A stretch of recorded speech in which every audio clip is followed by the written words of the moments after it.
Well, thank you very much for the welcome and the opportunity to be here. I'd like also to join in a recognition of the traditional owners of this land and pay my respects to their elders, past and present. I think it is a very important thing we do these days. We didn't do it when I was young, but it's a great mark of where Australia now is. When the PISA project was beginning as a thought before it started, I was in Melbourne at the Australian Council for Educational Research, and we bid to lead a team that would run the international project. And Ray Adams and I went to Paris in 1997 to pitch for that, and we got the contract and led the development. But by the time the project was done in 2000 for the first time, I was at the OECD heading the work on education there. So I've seen PISA from both sides from the beginning. Now, when the first results were due, Gérard Bonnet, who was the French delegate to the PISA governing board, always anticipated, as he used to tell us, that it was going to reveal an Anglo-Saxon bias. And when the results came out, he said, "See, I told you there was an Anglo-Saxon bias in these results. Look at the countries that did well: Finland, Korea, Japan, Australia, Canada, New Zealand." And I said, "Gérard, what is not Anglo-Saxon?" And he said, "Greece, Italy, France, Spain, and Portugal." So in his language, not Anglo-Saxon was actually Latin. Everything else, including the Finns, the Koreans, the Japanese, were all Anglo-Saxon. So I took it that my role today was to do two things: to first of all talk about how you do international studies like this and what you do to try and ensure cultural fairness in the assessment, so that it isn't vulnerable to the kind of critique that Gérard was offering, and to show you some post hoc analyses that we did that confirmed that we achieved what we intended. And then I just want to say a few things about what the data show on. I'm going to talk first about how you assure comparability of international assessments that have to span cultures and languages, addressing first of all what you're going to assess and whom you're going to assess.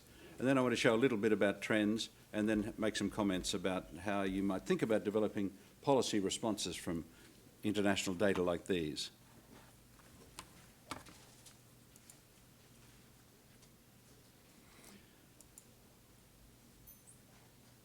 So the two questions you have to address are, what is it you're going to assess, and then whom is it you're going to assess? Or as Australians would say these days, who is it you're going to assess? Whom has disappeared from our language almost. Well, there are two ways to approach it. One is to look back at what students have been expected to have learned and to design your assessments to reflect that. That's a kind of curriculum focus.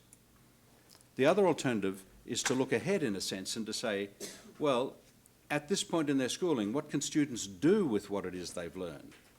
So you're not asking the question is what they were supposed to have learned and have they learned it, but rather what use can they make of what they've done?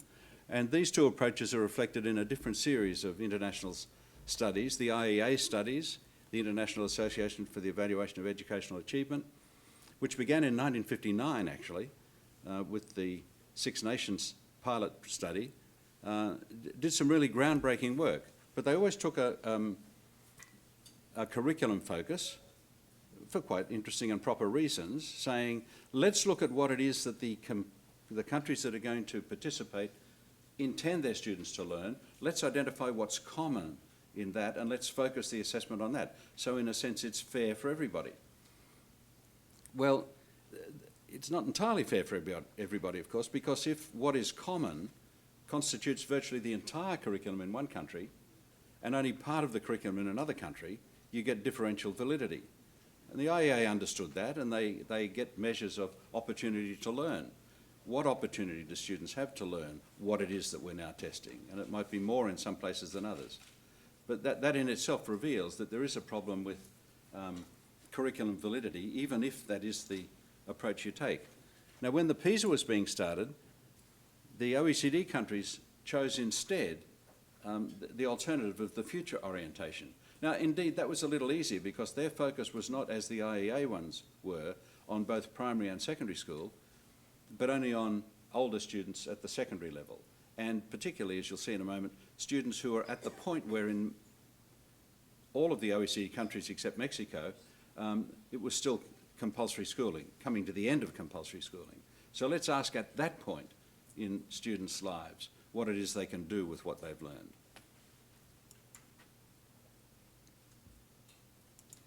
Now, in the assessment of reading, the expert group that designed the assessment framework said, well, there are three dimensions here. There's the type of reading task, there's the form and structure of the reading materials, and there's the kind of use to which the text was being put. And then they said, well, of these, that's the basis of thinking about student competence. If you think about the nature of the reading task, the others are actually characteristics of the material themselves, and we ought to keep an eye on that so that when we actually develop the tests, we make sure there's a balanced representation in the materials that students will engage with in the tests of a range of forms and structures and a range of materials that were originally written for different purposes, so that you're testing reading in a rich kind of way. And then the first of those, the type of reading task, was broken down into three subdomains, for each of which a separate scale was built.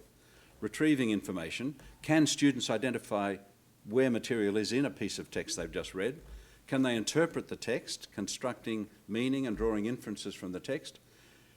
Can they reflect and evaluate, reflect on the text and make evaluative judgments relating to their own knowledge and ideas and so on? And then these were put together in a single scale, a combined scale.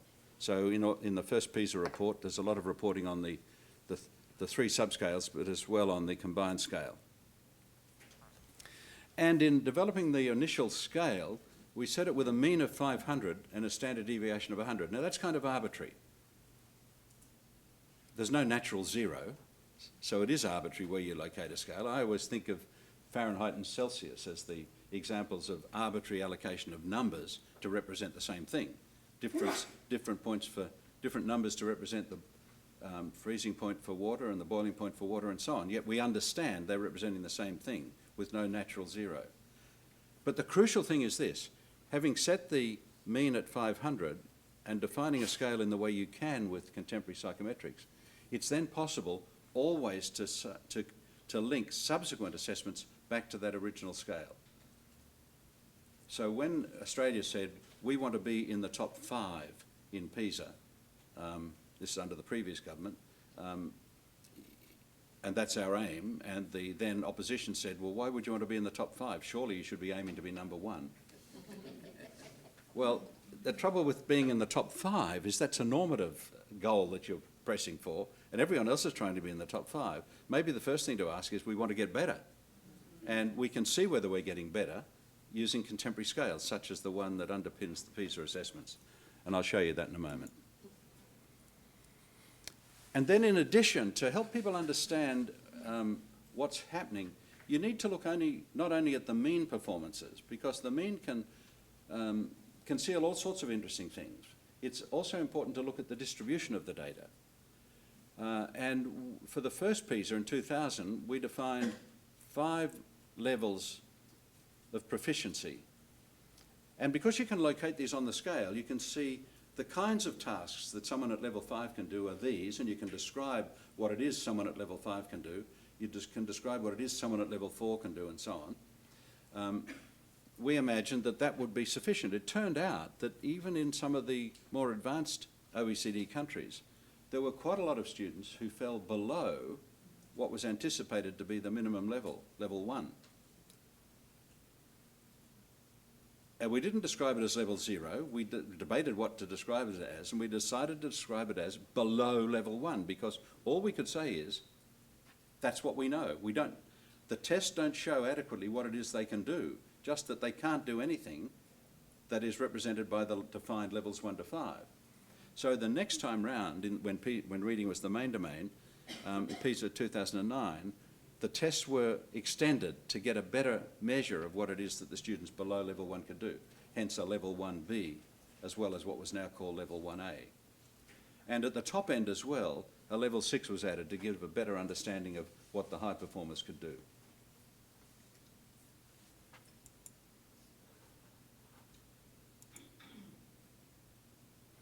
And to keep the scales constant, it's important to not alter the assessment framework in any dramatic way, but there were some minor revisions between 2000 and 2009. In 2009, I've just shown them there, it's the way they're reported in the 2009 report, that retrieving information was supplemented with a focus on accessing information, just to reflect the kind of changes in the way in which reading is undertaken in many environments these days. And interpreting was supplemented with a focus on integrating. But beyond that, the scales are essentially the same.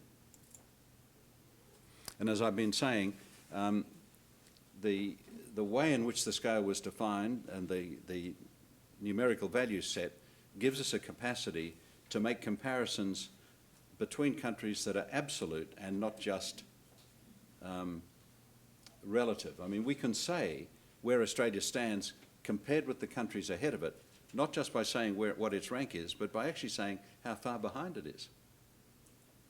And to express that in terms of numbers of standard deviations or fractions of a standard deviation, to get a measure of the effect size.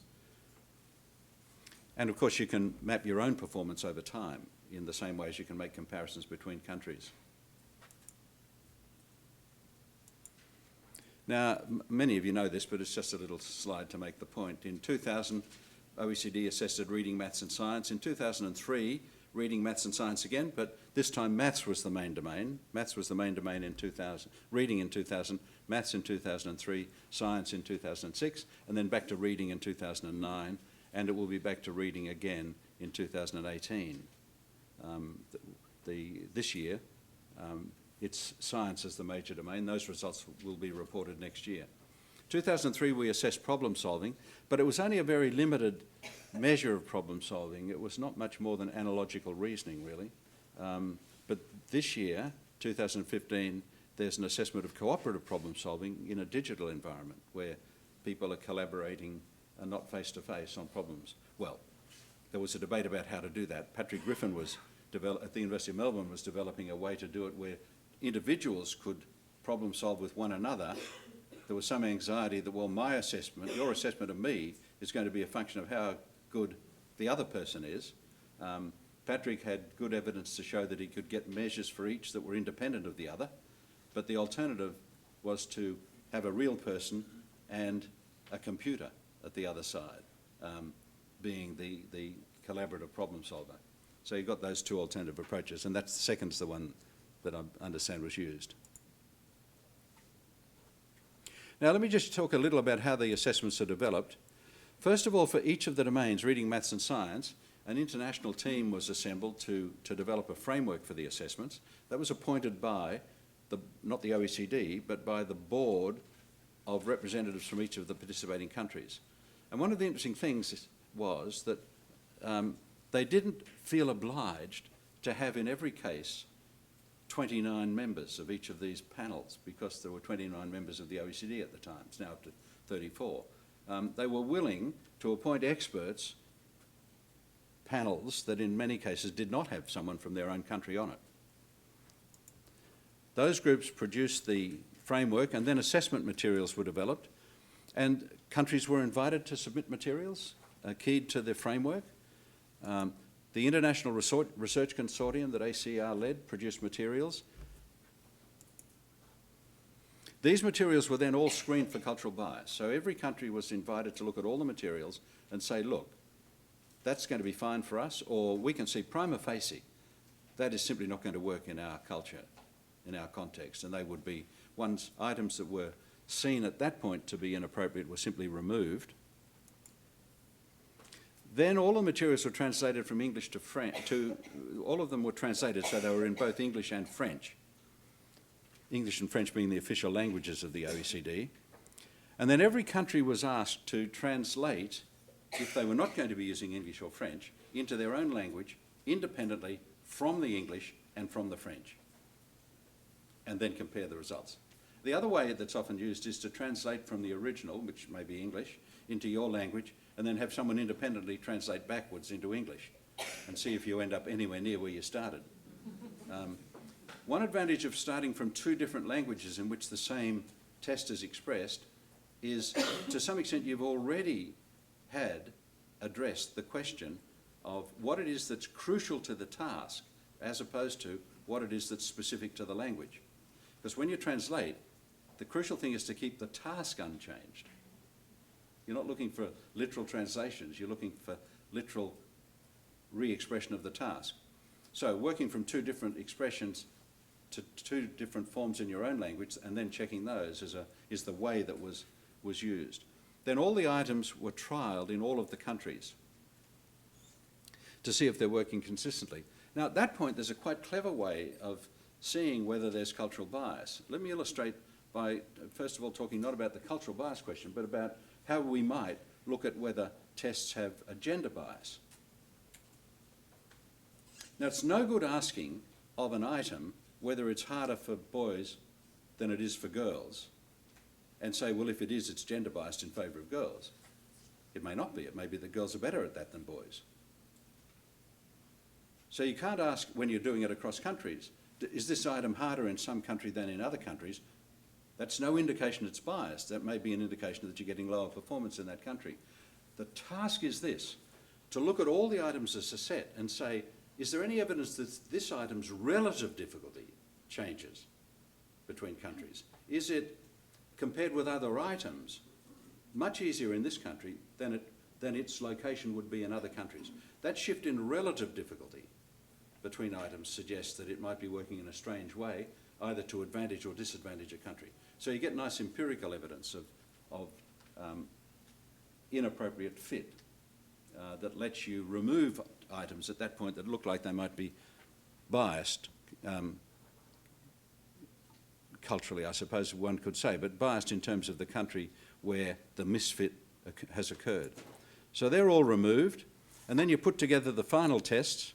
You hope you've got enough items left, not just to put together a final test using everything you've got, but to select from what you've got so that the final tests themselves, coming from those materials, are balanced to reflect the framework, right amount of this, right amount of that, and so on, reflecting the framework, the three subscales, for example, that there's a reasonable range of difficulties, there's enough easy items and enough difficult items, and there's a range of item types, multiple choice, constructed response items, some short writing tasks, some longer responses. So you've got to get a balance of all of that to get your final test put together. And in PISA 2000, the final test ended up with material submitted from 20 different countries, plus the materials developed by the test developers in Australia at the ACER and in the Netherlands, which was the partner organisation, the National Test for Educational Assessment in the Netherlands, CETO. And the final forms, you can see, included materials that were originated in the languages on the screen. So there was a variety of sources from which the items came. Interestingly, actually, some countries that were not English-speaking submitted items in English. And they were not, then the question was this an English item or an item from that country? But there was a great variety of sources.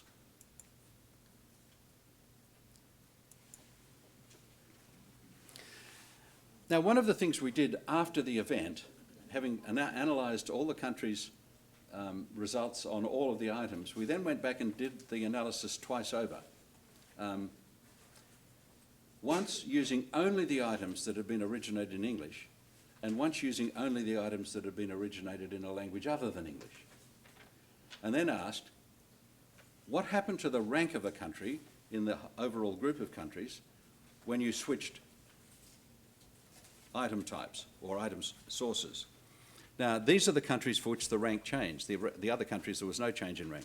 Now, any country that's shown up above the zero line is a country that did better on the items that were originated in English. And you can see two that go right to the top of the graph, a change of 5 places in their rank order. Hungary and Norway did better on items that started in English than items that started in other language. Now, neither of them is an English-speaking country.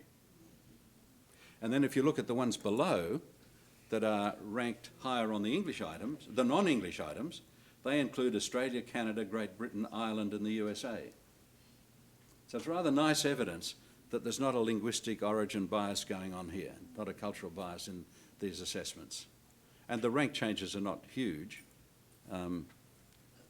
That was one piece of evidence. Now, another piece of evidence was this.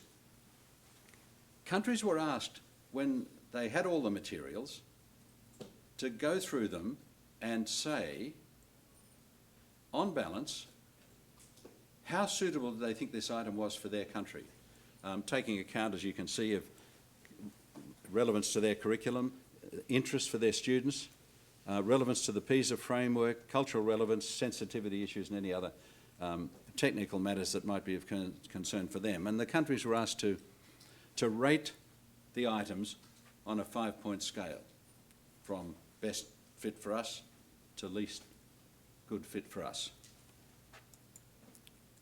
Now, not every country did that, but these 18 countries did.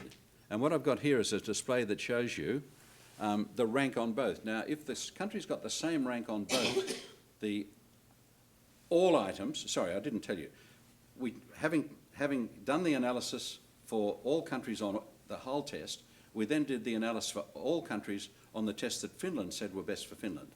And then we did it again for all countries on the test that Australia said were best for Australia. We did the analysis another 18 times. So now we had a rank, we had 19 ranks for everyone. Their rank on everyone else's preferred items and their own preferred items, and their rank on all items. But what I'm displaying here is just each country's rank on every item and each country's rank on only its own preferred items. Now, if it had the same rank both ways, it's going to be on that red line, right? So you can see there are not many countries far off the line. Any country that's above the line did better on its preferred items than it did on all, and any country that's below the line, well, let me make that point. Norway's the only country that was significantly off the line. Norway ranked 10th overall and ranked 13th overall and 10th on the items that it rated as best fitting Norway. Now, the countries below the red line are countries that did better on the overall test than they did on the items that they had declared were most appropriate for them. Now, the judgment about whether the items fitted or not were made before countries had any idea how their students would perform on the items. When you had to gather this data before they knew, because then they could say, oh no, any one we did badly on doesn't fit. They made this judgment before any performance data, either on the trial or on the final testing was done. And only one country was significantly off the line on this side, and that's Korea, which ranked 3rd overall, and then on the items which Korea said were most appropriate for Korea, ranked only 9th. So that, together with the previous analysis, are just two little post hoc analyses undertaken to suggest that all of the effort that went into managing translation, identifying potentially culturally biased items, and then removing them if it was prima facie evidence, or removing them if there was empirical evidence of lack of fit, led to an assessment regime that was not culturally biased.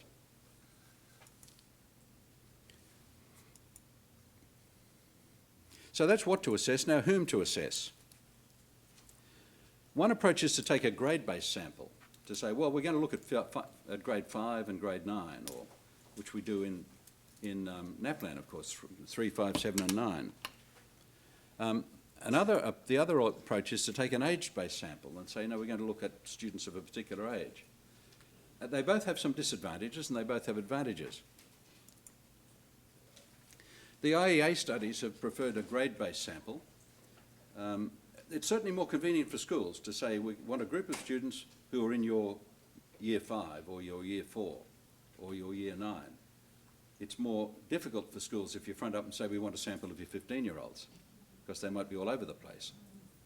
Now, in fact, I was at the American Education Research Conference on one year when they were celebrating a major anniversary of their implementation of their National Assessment and Educational Progress program, NAEP. And it turned out, I hadn't known this, that NAEP began with a debate about should we have grade-based or age-based samples, and said we don't want grade-based samples because across the 50 states of the US, there are differences in age of commencement and there are differences in grade repetition policies. Now, across the countries of the world, there are much bigger differences in both of those than even within something as big as the US. Very big differences in starting age and very big differences in grade repetition policies. So if you're saying if you do badly you have grade 4 all over again, and then you say we're going to choose a grade 4 sample, you're getting a quite interesting measure of what grade 4 is. NAEP, by the way, at some point switched to a dual sample, age-based and grade-based, and then dropped into grade-based because it's more convenient. So they're not doing age-based sampling now, but they started with age-based for precisely the reason for which the OECD decided to start with an age-based sample. Now, just to tell you how that's done,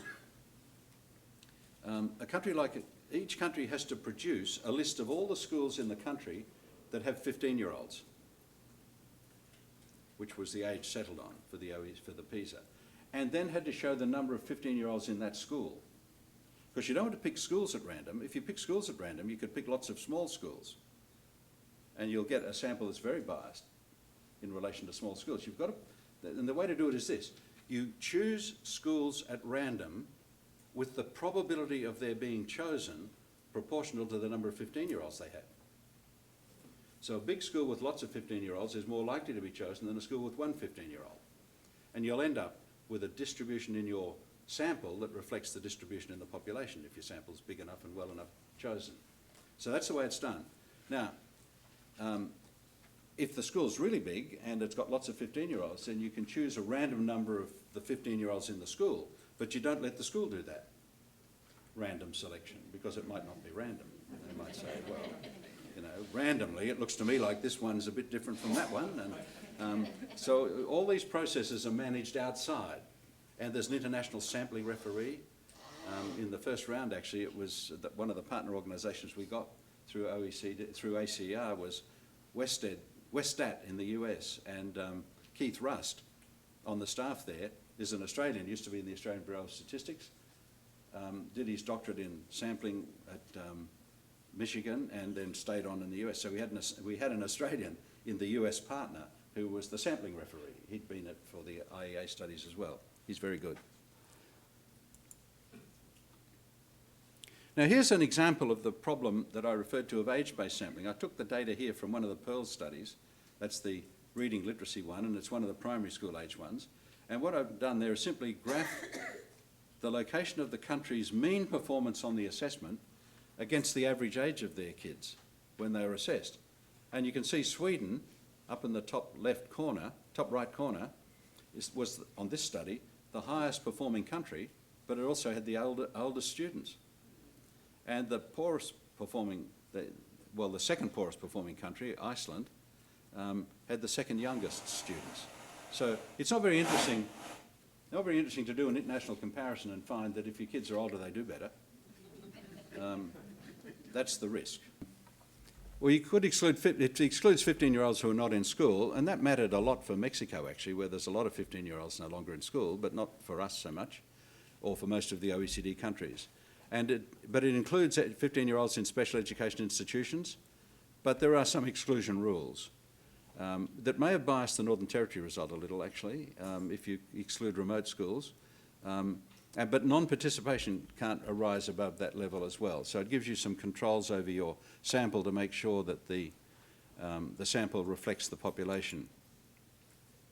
Had to pick at least 150 schools. Some countries picked a whole lot more. We do. We pick we oversample in the small jurisdictions, the Northern Territory, the ACT and Tasmania, so that we can get reasonable estimates for those separate jurisdictions, but then we adjust those downwards, pro rata, into the whole, because you don't want the overall estimate for Australia biased by the 3 jurisdictions that you've oversampled. So you can adjust all of that. Germany took a huge sample for the first PISA because they made a lot of comparisons among the different Länder for their work. They were rather shocked by the results and rather pleased to have had so much data to do the further analyses. And you had to choose 2 random samples of schools so that if a school said, no, we don't want to be in it, you had a randomly selected school to which you could go to have them replace the one that had declined. Now just to illustrate, this is the response rate from countries at the school level before and after replacement. Now you can look at countries on the left like Korea, Sweden, Iceland, Austria, Hungary. Well, the first 3 Every school that was approached said yes. There were no replacement schools. And now Singapore's in there. They weren't in the first place. You don't get replacement schools in Singapore either. If schools are invited to be in it, they're in it. Now, the target was there. You had to get 85% of the schools that you asked, either before or after replacement. And there were rules about if you got there after replacement, you had to be over by a certain amount. There was a function of how far under you were the first time. Now, not all of this was realised, but it's pretty important to have stringent rules. Otherwise, the rules get progressively relaxed. Now, you had to get that level before replacement and then the higher level after replacement. And you can see that there were a number of countries that didn't get there before replacement, the three on the right, the Netherlands, the United States, the United Kingdom, and one more, Poland, which didn't quite get there even after replacement, though they were close without replacement.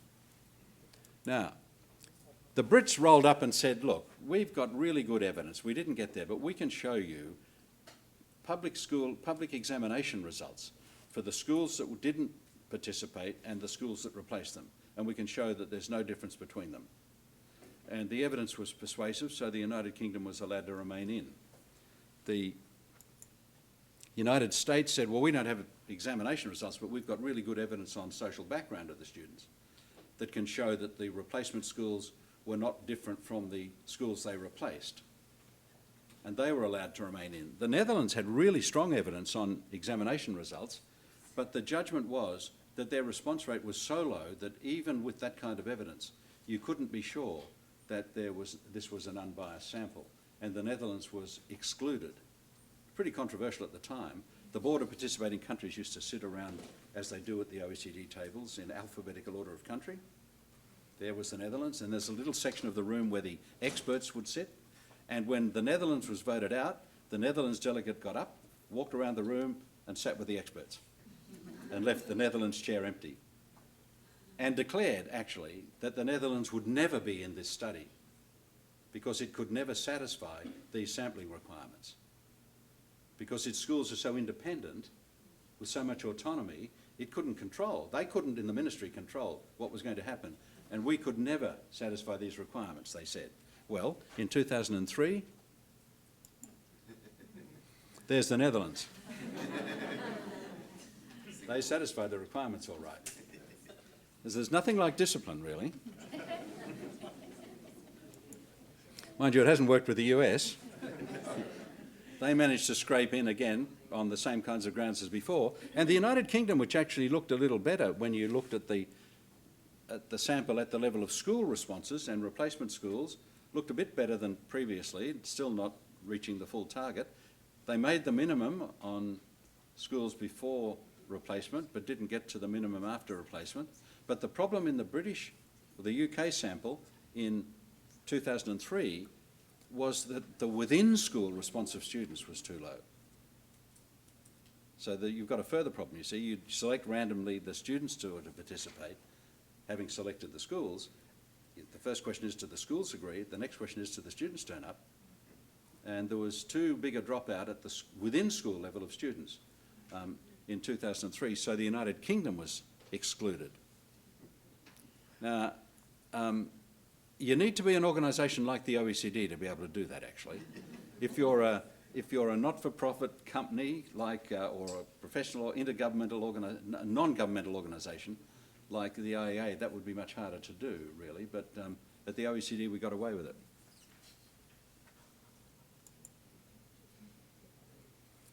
So let's just make a couple of comments about trends. This is the way I like to show just to start off the picture.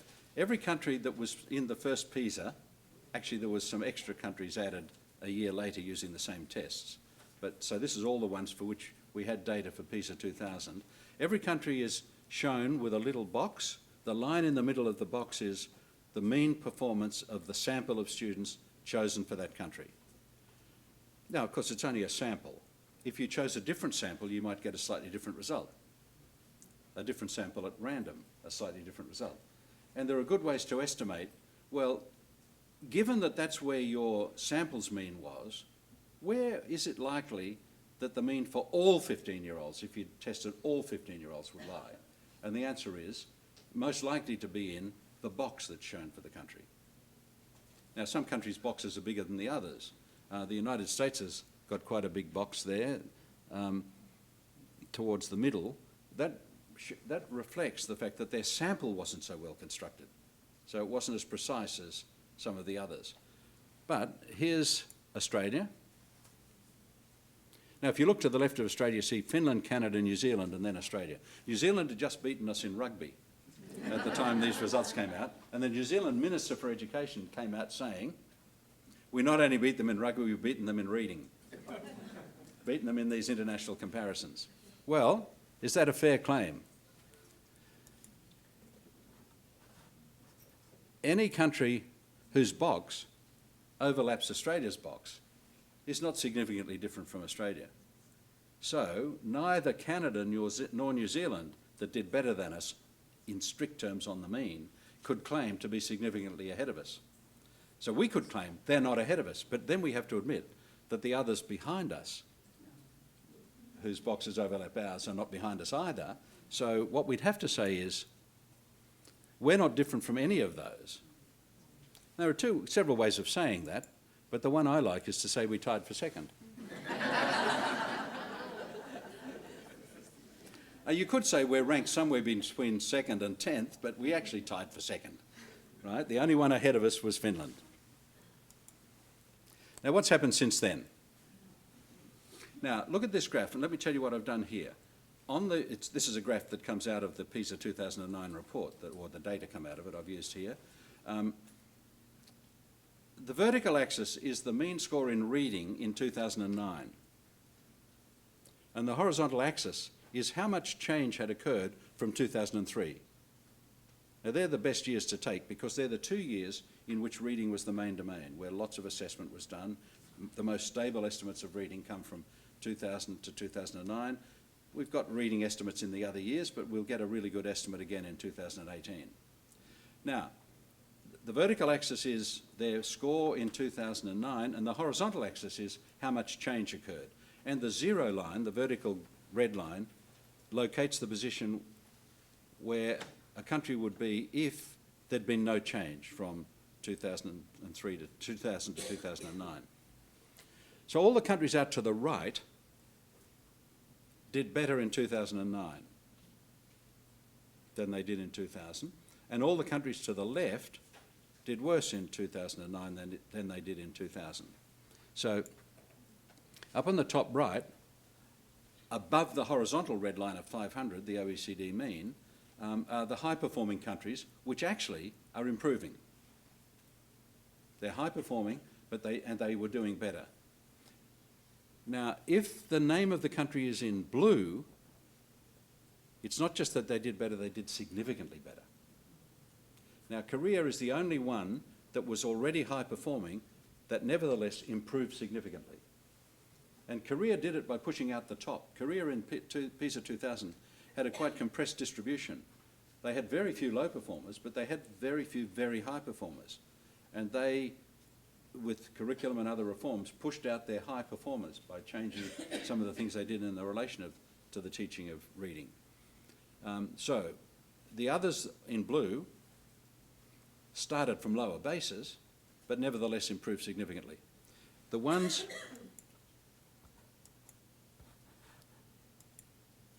in the top left are high performers, but declining. They did worse in 2009 than they did in 2003, and only one of them was the decline significant, and that's Australia. There were only 3 other countries that declined significantly: Ireland, Sweden, and the Czech Republic.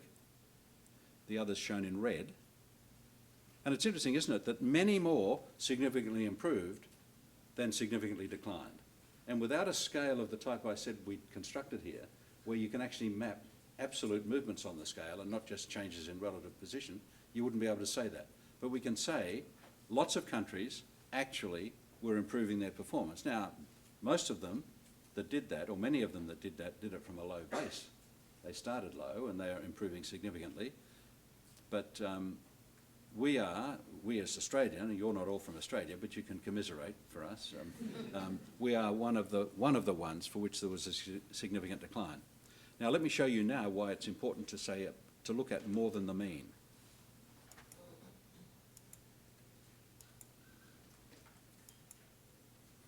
Yeah, I told you all that. Oh.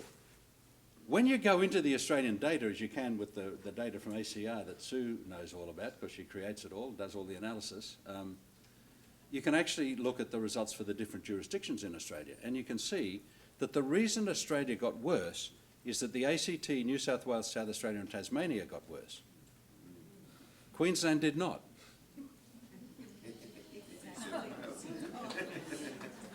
But it's still behind the ACT, even though the ACT got worse.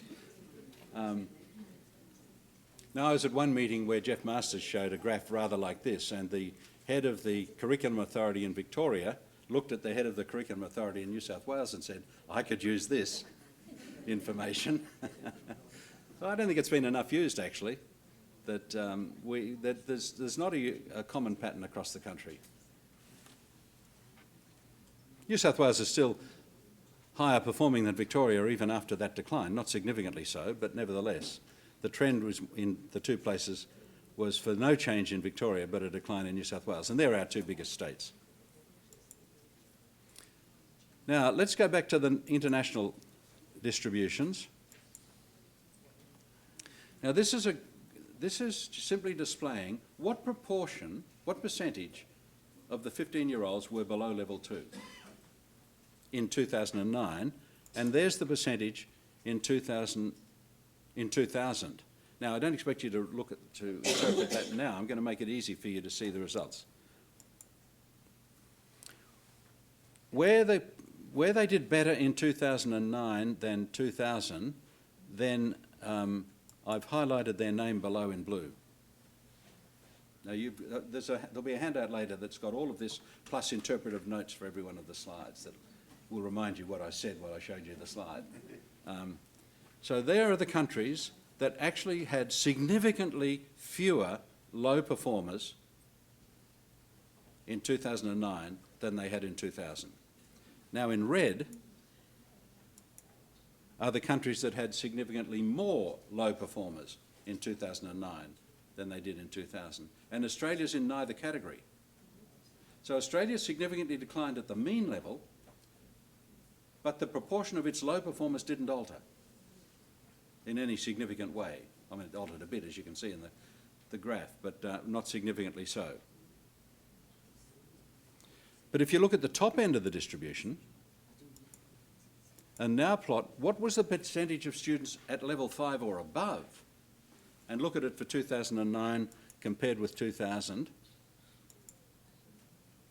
Now, if 2009 had a significantly bigger percent this time, that's a good thing, that's an improvement, because we're looking at the top end. Well, their names are in blue. And if it had a significantly smaller proportion at the top end, then the name's in red, and Australia's one of them. So Australia's mean declined despite no increase in low performers, but because of a decrease in high performers. Now, you see, a lot of the debate in Australia is about minimum competence. I mean, a lot of the stuff in the national curriculum debate about language has been about initial teaching of reading. And if you want, I can talk about what we've done most recently in response to the review to do a little bit more further strengthening of the early material on phonemic awareness and phonics and so on. But we have a problem at the high end. It's not minimally competent readers. This is people able to process complex text. And it may well be, you know, that the public debate has sidetracked schools so much into focusing only on minimum competence that we've taken the eye off the high performers. And the first time we noticed this, and I was being asked about this by a journalist, I said, well, doesn't surprise, and the journalist was pushing the line that if you've got to focus on one, you can't focus on the other. I said, I don't know why they can't focus on both, because most teachers are women. And they can multitask.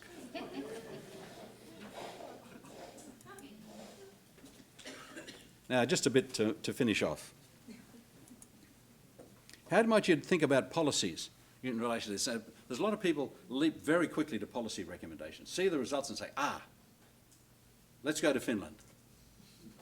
OECD hugely increased tourism into Finland with the results of PISA. I don't know what will happen now that Finland's declined in the most recent PISA, but nevertheless, that message hasn't got out much.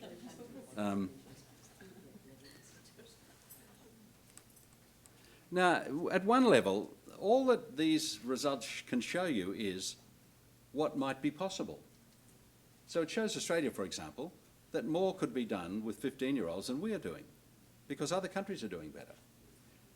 It doesn't immediately show us what we should do to match those countries. And what often happens is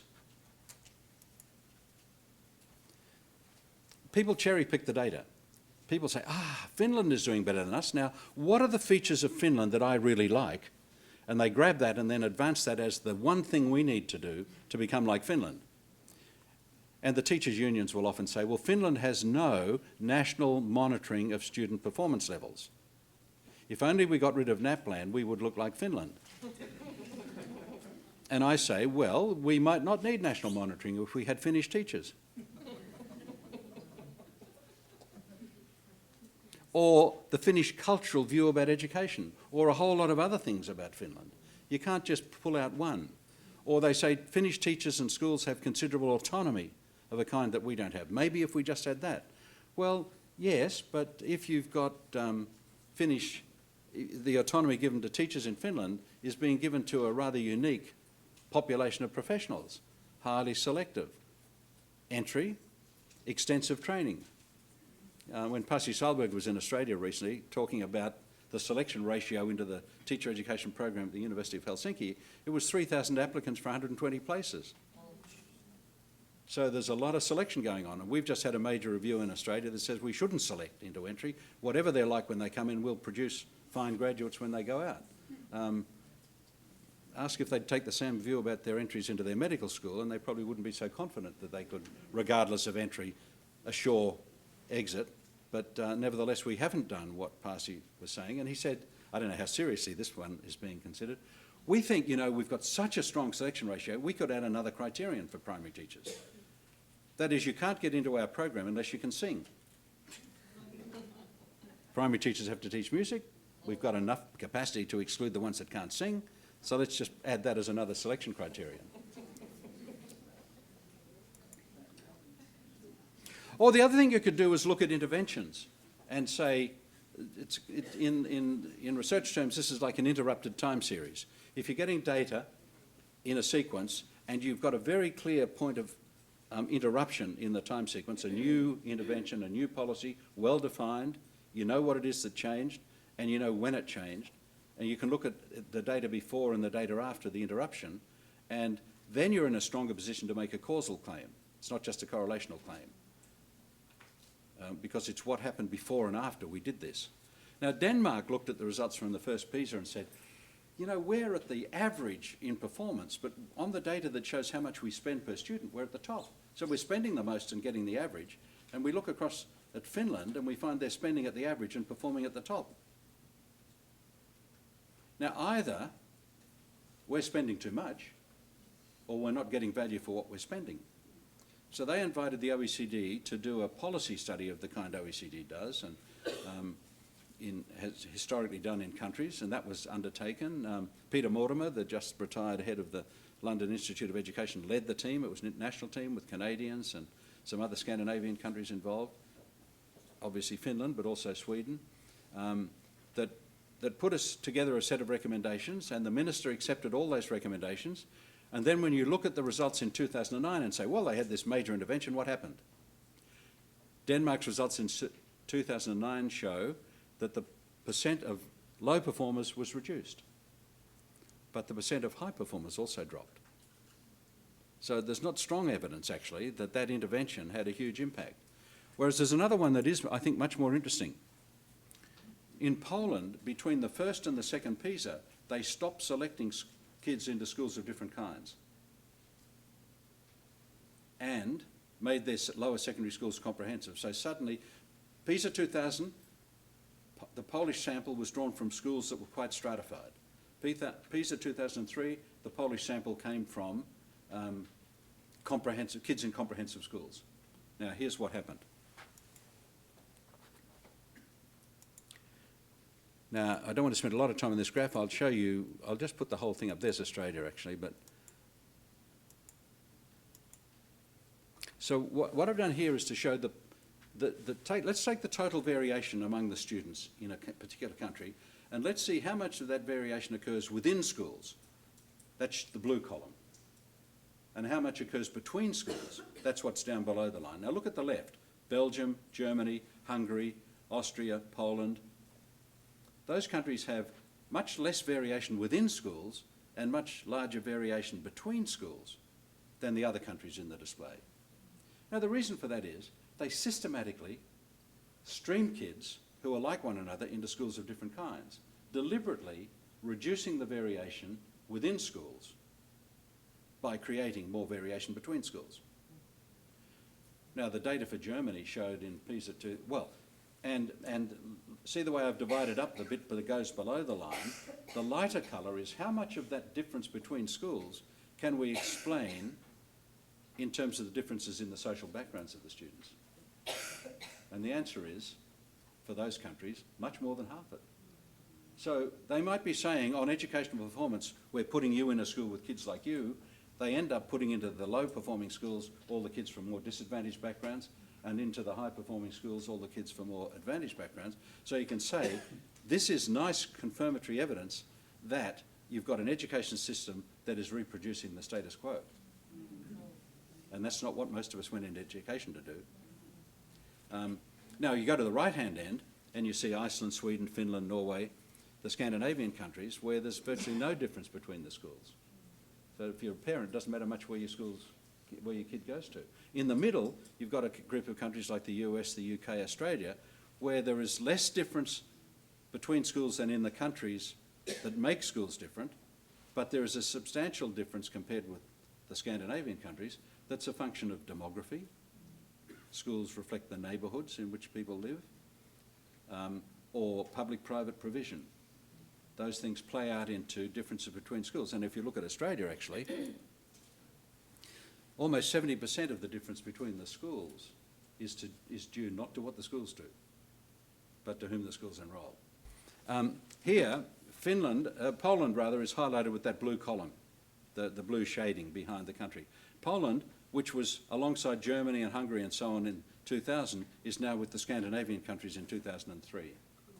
Now, all that shows, actually, is they did what they said they did. We made our schools comprehensive. We ceased to have big differences between schools. That's all that graph is showing. The really more interesting question is, what happened to their performance? And the answer is this.